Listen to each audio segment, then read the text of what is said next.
Hello students, welcome all of you in my YouTube channel English club, जिसकी series में आज आपको पढ़ने को मिलेगा भारतीय रोमांचक और आदर्शवादी ग्रंथ महाभारत, जिसका अंग्रेजी भाषा में सी राजगोपालाचारी के द्वारा लिखा गया महाभारत, जिसका प्रथम खंड प्रस्तावना है। यह संशोधित संस्करण है।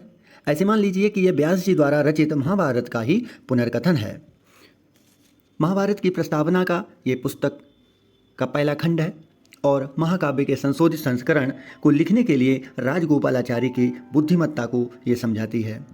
महाभारत एक ऐसा ऐतिहासिक पुस्तक है जो भारतीय राजनेता, वकील, स्वतंत्रता कार्यकर्ता और लेखक सी राजगोपालाचारी द्वारा लिखी गई है। सी राजगोपालाचारी का पूरा नाम चक्रवर्ती राजगोपालाचारी है। पुस्तक को पहली बार 1958 में भारतीय विद्या भवन द्वारा प्रकाशित किया गया था। महाभारत एक प्राचीन भारतीय महाकाव्य है जो पांडवों और कौरवों की कहानी बताता है, जो एक परिवार की ही दो शाखाओं आपस में कुरुक्षेत्र यानी युद्ध में हस्तिनापुर के सिंहासन के लिए लड़ते हैं।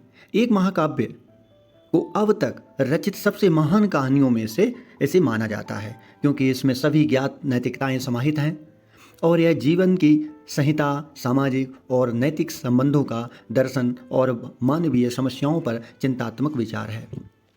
यह कहना अतिशयोक्ति है कि किसी राष्ट्र के महान साहित्य में चित्रित व्यक्ति और घटनाएं राष्ट्रीय चरित्र को उसके इतिहास में निहित वास्तविक नायकों और घटनाओं से कम शक्तिशाली रूप से प्रभावित नहीं करती हैं। यह दावा किया जा सकता है कि आदर्शों के निर्माण में पूर्व की भूमिका और भी महत्वपूर्ण, जो चरित्र को विकास की प्रेरणा देते हैं। इसका ही एक श्रीमद्भगवत गीता के नाम से भी उल्लेख किया गया है, जो भारतीय लोगों के लिए ही नहीं पूरे विश्व के लोगों के लिए आदर्शपरक बुक है, ग्रंथ है। चलिए स्टार्ट करते हैं। आप लोग इसको नोट भी करते रहना, क्योंकि ऑब्जेक्टिव टाइप क्वेश्चंस और दूसरे इंपॉर्टेंट क्वेश्चन कभी कभी पूछे जाते हैं। और आपके सिलेबस में अगर ये सी राजगोपालाचारी का प्रीफेस टू महाभारत है तो आप लोगों को पॉइंट बाय पॉइंट नोट करना है और उनको याद कर लेना है। In the moving history of our land, according to C Rajagopalachari, क्या बोलते हैं? In the moving history of our land from time immemorial great minds have been formed and nourished and touched to heroic deeds by the Ramayana and Mahabharata. हमारे देश के गतिशील इतिहास में अनादिकाल से मानव के महान मस्तिष्कों का निर्माण, पोषण और वीरतापूर्ण कार्यों के लिए रामायण और महाभारत ने प्रेरित किया।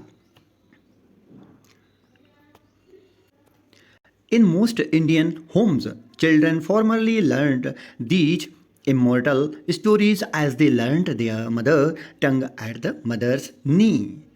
अधिकांश भारतीय घरों में बच्चे इन अमर कहानियों को उसी तरह सीखते थे जैसे वे अपनी मातृभाषा माँ की गोद में बैठकर सीखते थे।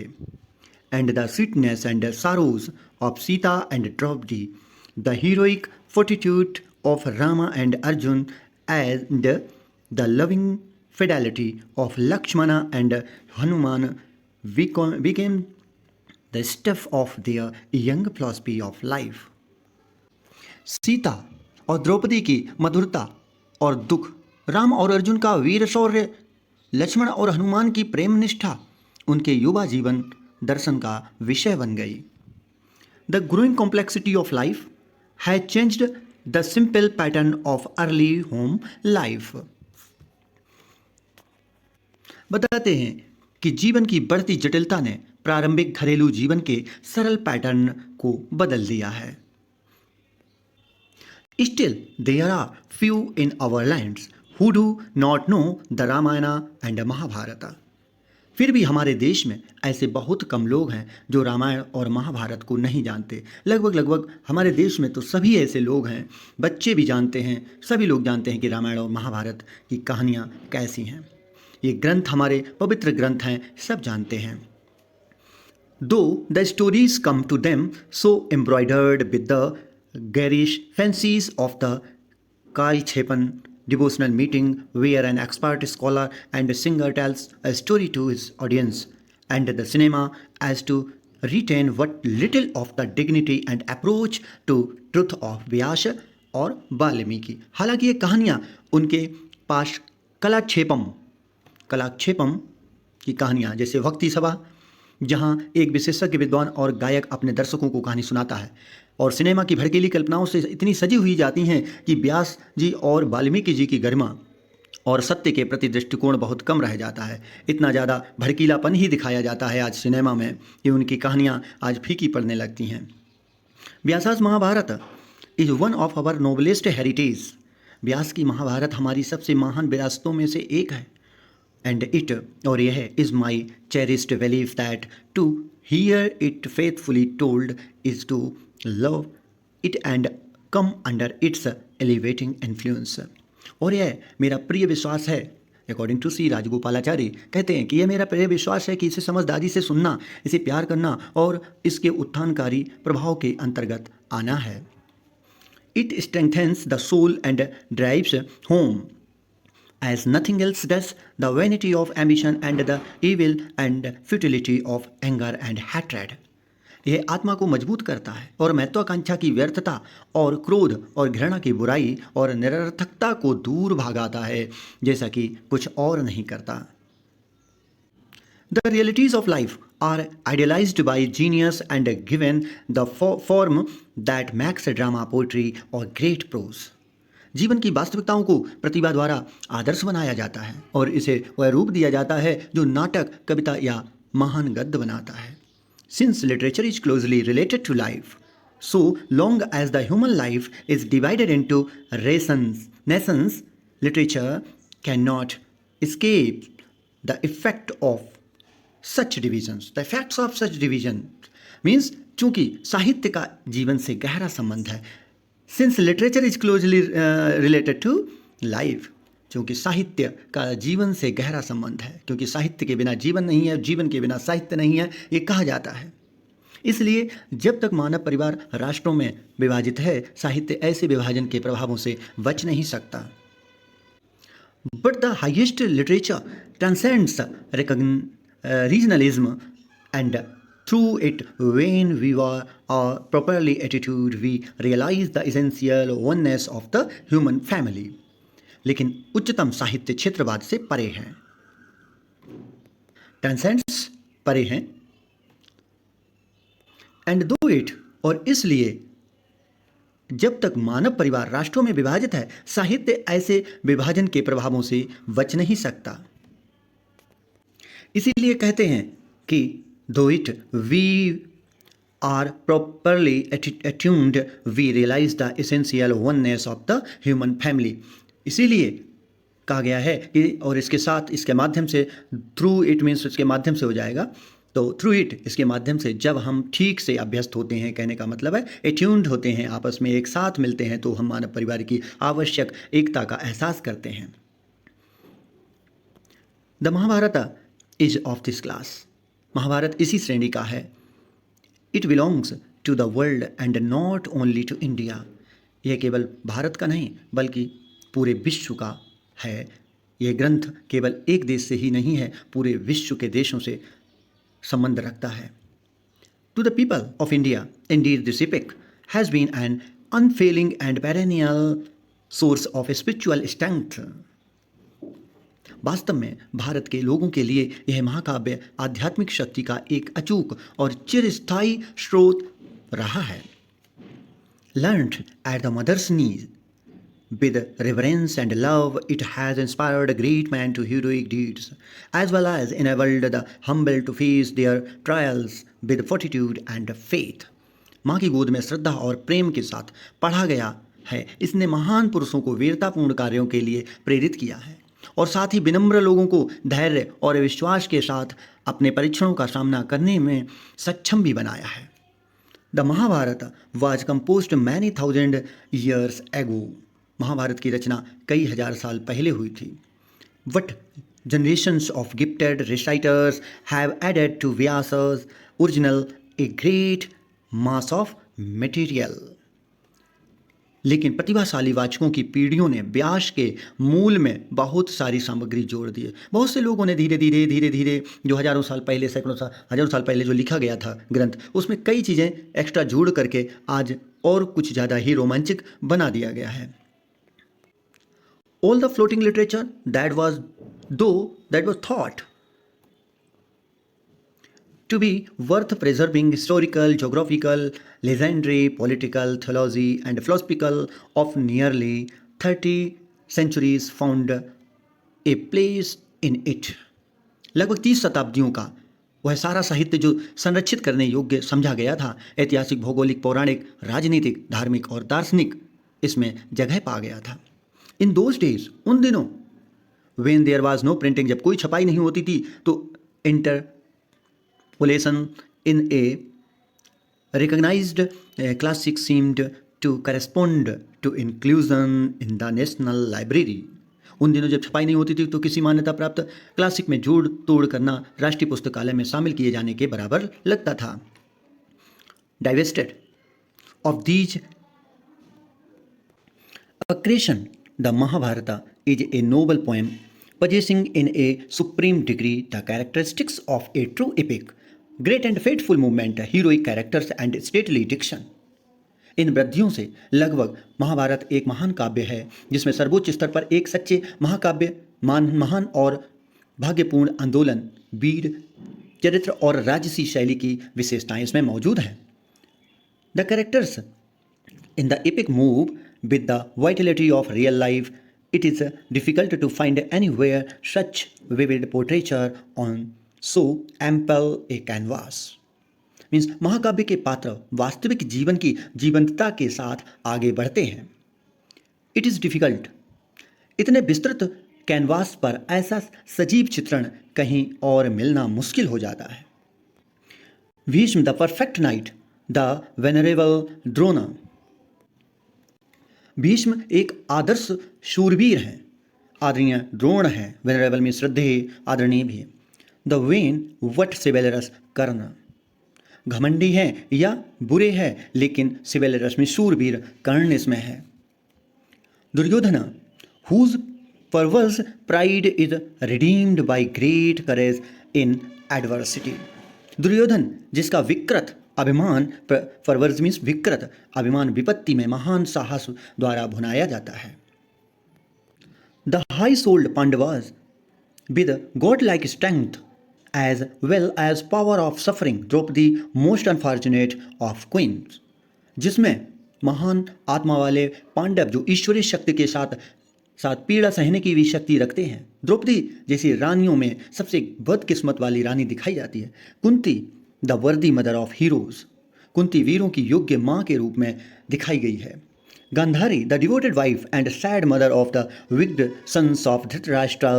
These are some of the immortal figures on that crowded but never confused canvas. महान आत्मा वाले पांडव जो ईश्वरीय शक्ति की तरह से लड़ते हैं, लेकिन कुंती वीरों की योग्य माँ के रूप में है। और गांधारी का जो कैरेक्टर है, धृतराष्ट्र के पुत्र, दुष्ट पुत्रों की समर्पित पत्नी और दुखी माँ।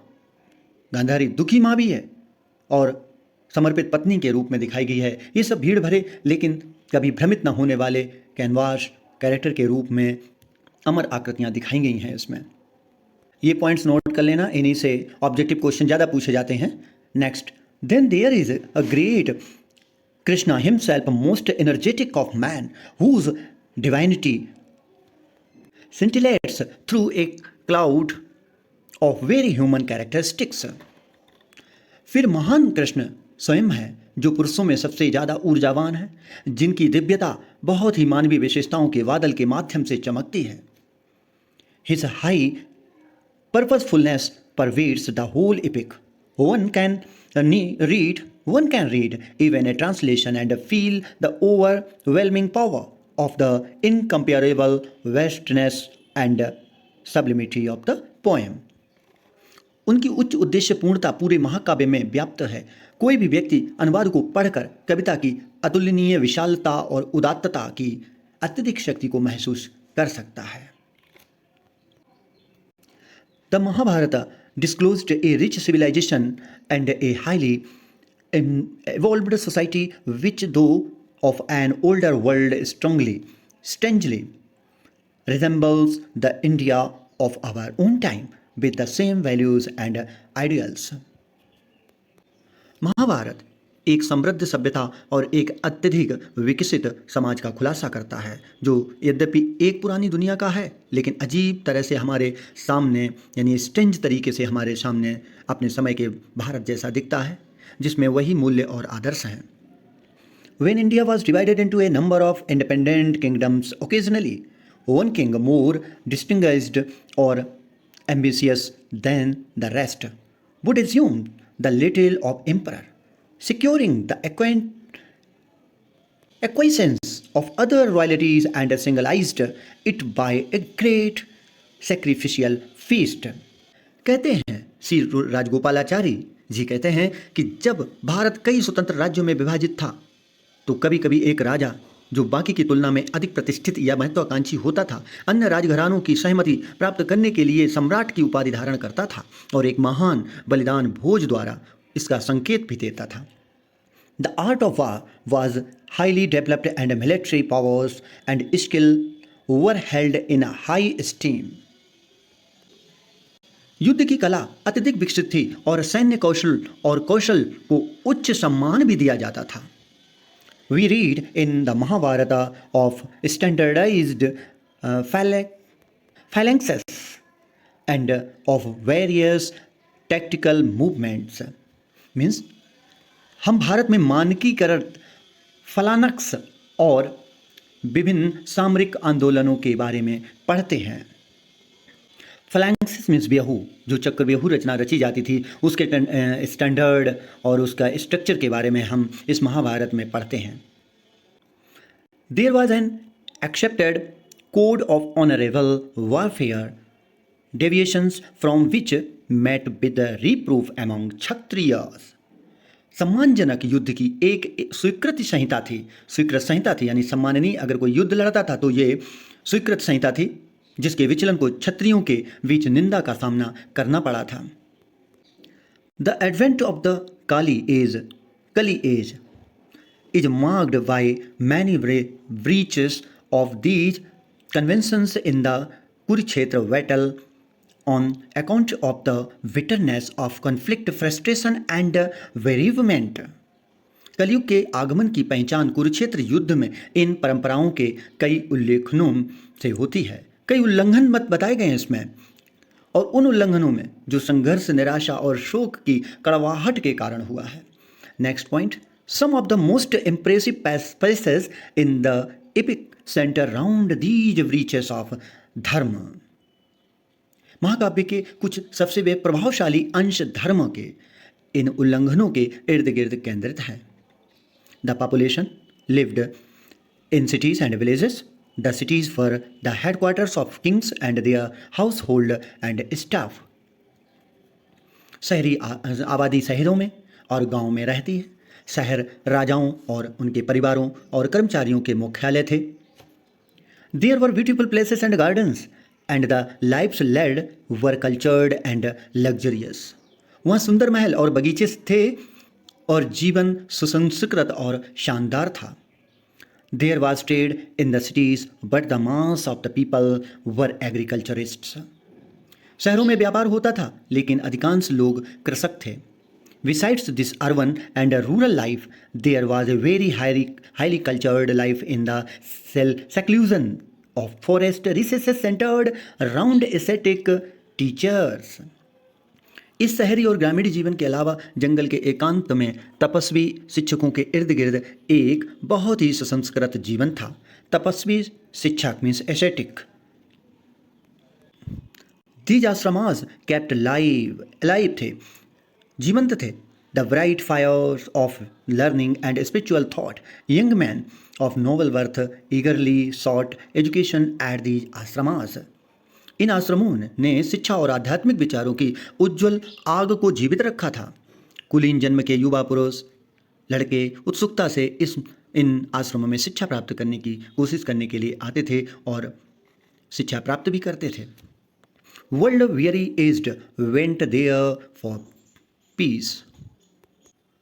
संसार से थके हुए वृद्ध शांति के लिए वहां आते थे। These centers of cultures were cherished by the rulers of the land and not the proudest of them would dare to treat the members of the hermitage otherwise than with respect and consideration. These centers of cultures were cherished by the rulers of the land. Means बताया है संस्कृति के ये केंद्र देश के शासकों द्वारा पोषित थे और उनमें से कोई भी गर्वित व्यक्ति मीन्स प्राउडेस्ट ऑफ डैम, उनमें से कोई भी गर्वित व्यक्ति आश्रम के सदस्यों के साथ सम्मान और विचार के साथ उसके साथ साथ अलावा अन्य व्यवहार करने का साहस नहीं कर पाता था। Women were highly honored and entered largely in the lives of their husbands and sons. महिलाओं को बहुत सम्मान दिया जाता था और वे अपने पत्नियों और बेटों के जीवन में बड़े पैमाने पर शामिल होती थी। The caste system prevailed but intercaste marriage were not unknown. जाति व्यवस्था प्रचलित थी लेकिन अंतरजातीय विवाह अज्ञात नहीं थे। Some of the greatest warriors in the Mahabharata were Brahmanas. Mahabharata के कुछ महान योद्धा ब्राह्मण भी थे। The Mahabharata has moulded the character and civilisation of one of the most numerous of the world's people. Mahabharata ने दुनिया के सबसे अधिक लोगों में से एक के चरित्र और सभ्यता को आकार दिया था। आपने पढ़ा है महाभारत का प्रीफेस यानी प्रीफेस टू महाभारत जो सी राजगोपालाचारी के द्वारा इंडिकेट करते हुए लिखा गया। जो महाभारत एक बड़ी पुस्तक ग्रंथ के रूप में सी राजगोपालाचारी ने अपने कुछ संदर्भित पाठों को इसमें शामिल किया, अपने विचारों को इसमें रखा है। उसी का सबसे पहला खंड प्रीफेस टू महाभारत है जिससे आपको पॉइंट बाय पॉइंट इम्पोर्टेंट और स्टेटमेंट्स पढ़ने को मिले हैं। कृपया इन्हें सभी को नोट करते रहना और नोट करके इनको याद करना। यह वीडियो आपको कैसी लगी कमेंट करें, लाइक करें और शेयर करें। मिलते हैं अगले नए वीडियो के साथ, तब तक के लिए धन्यवाद।